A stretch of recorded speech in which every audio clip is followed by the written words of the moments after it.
ტაივანმა 4 შაბათს დაიწყო ყოველწლიური სამხედრო წვრთნები, რომლებიც მიზნად ისახავს ჩინეთის შემოჭრის საფრთხისგან თავის დაცვას, მათ შორის ჩინეთის მიერ გამოყენებულ ეგრეთ წოდებულ ნაცრისფერი ზონის ტაქტიკას, რომელიც დაპირისპირების საფრთხეს ქმნის. წლევანდელი 10-დღიანი ჰანგუანგის წვრთნები ყველაზე ხანგრძლივია და ის ახალი შეიარაღების ფართო სპექტრის, მათ შორის ტანკებისა და საზღვაო დრონების მიწოდების შემდეგ დაიწყო.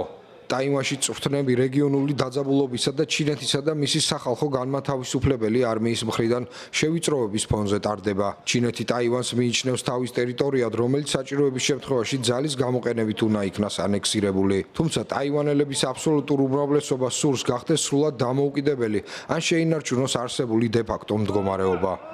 თავდაცვის სამინისტროს განცხადებით წვრთნები ჩინეთის სანაპირო დაცვისა და გემების ქმედებების წინააღმდეგ საბრძოლველად დაიწყო, რადგან ისინი ჩინეთის სანაპიროსთან ახლოს მდებარე არქიპელაგის გარშემო ტაივანის გემებს ავიწროვებენ.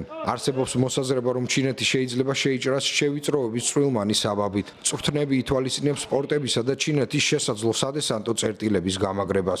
სამინისტროს ცნობით მოგვიანებით დესანტის საწინააღმდეგო სიმულაციურ წვრთნებსაც ჩაატარებენ, რომლებშიც ჩართული იქნებიან ყველა დანაყოფის რეგულარული ძალები და 22,000 რეზერვისტი. სამინისტროს განცხადებით წვრთნები 10 დღის განმავლობაში 24 საათიან რეჟიმში რეალურ პირობებში და ყველა შესაძლებლობის გათვალისწინებით წარიმართება. ხელისუფლება მოქალაქეებს მოუწოდებს მოთმინება გამოიჩინონ ფრენების ან მოძრაობის შეფერხების გამო და არ მიაქციონ ყურადღება წვრთნების შესახებ გავრცელებულ ცრუ ინფორმაციას.